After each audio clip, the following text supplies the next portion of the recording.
the circumstances leading up to this and what we're actually investigating out here. As many people are now aware, this started at the Lake Wales Police Department yesterday morning at around 5:30 a.m., where a suspect had killed an entire family. That family was a 40-year-old girlfriend of our suspect, Joseph Stenson. Then 3 children, the oldest 21 years old, who was a male, a 17-year-old child, and an 11-year-old child. Again, that is being investigated by the Lake Wales Police Department down in Polk County. As a part of their investigation, they put out information, and BOLOs and their detectives and investigators were brought to the city of Sanford. That was probably in the early morning hours of this morning, around 2 o'clock in the morning. There was a report of the suspect's vehicle being located directly across from the Summerlin Hotel. That vehicle was noticed a couple of times. It was moved, and ultimately the Lake Wales police officers, detectives, and the Sanford police detectives saw the suspect walking across the street, and around 3 o'clock in the morning contacted the Seminole County Sheriff's Office and combined municipality SWAT team. A moment there, our SWAT team consists of representatives from 5 of the 7 municipalities, and when we're fully staffed, we come together, we train, we work together. SWAT team arrived on scene at around 6 a.m., and at the same time, court orders were in the process of getting a search warrant for the hotel. There was ongoing negotiations by way of cell phone from the Lake Wales police officers who had already had somewhat of a relationship. During those conversations, they were talking with the suspect's brother. In the background, they could hear the suspect, so there was a pretty reliability confirmation that he was at this location. And then ultimately, the Seminole County Sheriff's Office combined SWAT effort, crisis negotiation team, took over those negotiations. And at one time, they appeared to be pretty successful. However, our suspect did at numerous times, both with the Lake Wales police investigators as well as Sanford and members of our crisis negotiation team, make the comment that this would end one of 3 ways. I'm going to kill myself, you're going to kill me, or I'm going to surrender. It seems like a natural 3-scenario way to end this thing. But the negotiations worked so well at one time, our team was able to convince the suspect to actually exit the hotel room. Now, he was staying in a hotel directly next to his brother that was in the hotel. We were able to convince the brother to come out. We were able to take the brother to safety. He was no longer there. And then the negotiations were continuing for hours. I mean, the last thing we want to have to do is use lethal force. Ideally, we would like to talk somebody and bring them into custody. At one time, we were able to talk him into putting a handheld firearm down. Again, we don't know the caliber of the gun, but he had a handgun in his hand. He had a handgun in his pocket at one time. And as those negotiations continued, we were able to get him to place the gun down on the ground and step away from it. As he stepped away from the firearm on the ground, our SWAT team utilized what's called a less lethal option. It's a 40-millimeter foam baton, it's called. It's a projectile that comes out that is not intended to create fatality or serious injuries, just simply neutralize the threat to allow us to go in there and apprehend the suspect. We successfully deployed that, but it had little effect on the suspect. The suspect immediately went for the gun on the ground, and at this time we don't know if he actually picked the gun up, put it in his hand, but he was going for the firearm when 4 of our SWAT team members three of our SWAT team members, 1 member of the specialized unit of the Sanford Police Department opened fire, neutralizing the threat, and the suspect is now deceased. The people who fired were 2 members of the Seminole County Sheriff's Office, 1 member of the Altamont Springs Police Department, and 1 member of the Sanford Police Department. That's why Chief Cecil Smith, Chief James Riggs, great partners to our effort, great participants with the SWAT team, were able to come over there. As soon as the suspect hit the ground, our SWAT team operators moved in. This is an incredibly difficult situation. One of our SWAT operators actually immediately started to administer CPR to the decedent after the shooting. Of course, that was unsuccessful, but our operator was then covered in the suspect's blood. and now we have asked FDLE to come in, as we typically do, to conduct a full and independent review and investigation of all the circumstances leading up to this case. What we know about Joseph Stenson, he's 38 years old. He has mild encounters with the criminal justice system.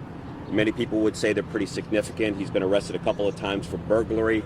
He's had a couple of charges in the past for domestic violence, but we're still gathering his complete history to find out what was actually going on and all of those circumstances and details. As you can imagine, we're going to wait until FDLE conducts that full independent review of the circumstances, which will include interviewing of our SWAT team members, the folks that are out there. And at this point in time, there is no threat to our community. Any threat that was presented here was very specific to the incidents occurring down at the Lake Wales area where the initial incident occurred, and then, of course, relocated up here.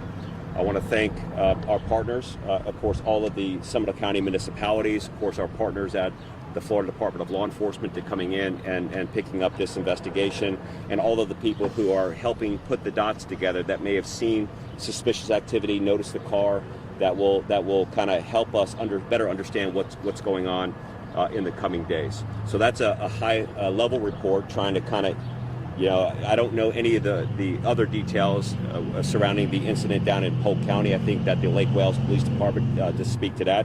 At this time, I'll turn it over to Chief Cecil Smith to see if he has anything that he would like to add. It's a great opportunity for us to show that the unifiedness that we have within Seminole County. When we were locating this individual at 2 o'clock this morning, our officers realized that something was wrong, and that immediately reached out to the Sheriff's Department to say, hey, listen, we need to put something together to try to bring this to an end. The unfortunate end is that this individual chose to end it in the manner in which he did. As the sheriff has indicated, it's still a very active investigation. FDLE is doing their part at this point. We're making sure that our officers, all the officers that were involved, are being taken care of, and we will continue to provide the best service we possibly can here in Seminole County. Why Sanford? We have no idea. He doesn't have any ties to this city? What we know right now, there's no ties to the city at all. Was his brother living in the hotel? Was he staying there prior, or did they both come here together? From what we have right now, it appears that they both got here at the same time. Any of his other family members here with him? As far as we know, it's just his brother. Will the brother face any charges at all? We'll leave that up to the state's attorney to make that decision. No reason to bring it up, Chief. The Slumberland Motel is a bit of a well-known locally, but it's not exactly, what you would imagine somebody would pick as their destination. So you just think that he was leaving the scene of whatever occurred in Lake Wales and randomly picked that spot? Well, Dave, I think it's important to mention that his brother was already here. So he went here because he's in the hotel room next to his brother. Okay, so I guess that wasn't clear to me. Why was his brother already here? His brother was living here. In the hotel. Yeah. Oh, wait. So his brother was here prior Correct. to him showing up this morning? Correct. Okay. Okay. Yeah, that wasn't clear the first time around. So he had a family member already in Sanford at the Slumberland, and he reunited, if you will, with his brother. I would say he was staying at the hotel. As you know, Summerland is a day-to-day, week-to-week type of hotel. So to say that he's a resident, I would not classify him as a resident, but he was staying in the hotel. But the brother was already here long before whatever happened in Lake Wales. I'm going to say that's correct. Yeah, I don't know that long before. Well, I don't know that we know how long he's been here, but he was here. It wasn't hours. I don't know. Do you guys know? We don't know yet. Okay, we don't know yet. As far as the other people who were at the hotel when this happened, were they all evacuated? What happened there? Essentially, we had many of them stay in place, shelter in place. There were a couple of people who we moved out of the hotel when we felt that it was safe enough to do that. Was there any? What was the danger? How would you describe the danger to those people? Considering that they had been in constant conversation with him, both inside and outside the hotel, we don't believe that there was that great of a threat.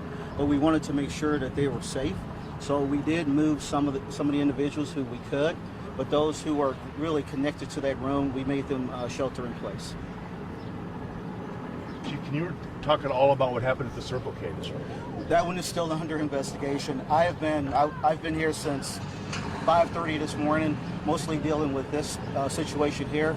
So as we get additional information, we'll put that out as well. But that is a homicide investigation unrelated to this, right? It's still an ongoing investigation. So if you can only say it's a shooting Yes. investigation. Unrelated to this. Completely unrelated to what we have going on here. All right, Chief. I do want to wrap just by, again, commending the actions of these officers that are out here. We never take for granted the way that they train, the way that they prepare. Nobody wants to come into work on a day like this and actually have to use lethal force. But the way they responded, the way that they put themselves in harm's way in work is a blessing to our community and our organizations. And from our perspective, they handled this thing with textbook precision. Negotiations going on, try to neutralize the threat, got him to walk away from the weapon, used a less lethal option. He went for the gun. They put him down and then immediately started to administer CPR to him.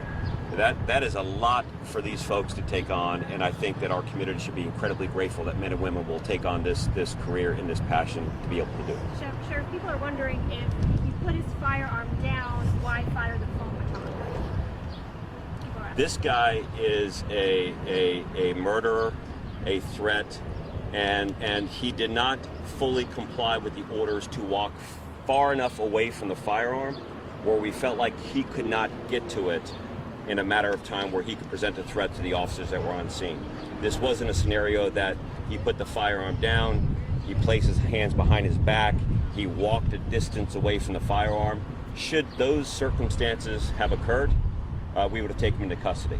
He was close enough proximity to the firearm where he still presented a threat to the people that were on scene. Thanks, Sheriff. Thanks, Chief. Thank you. Thank you.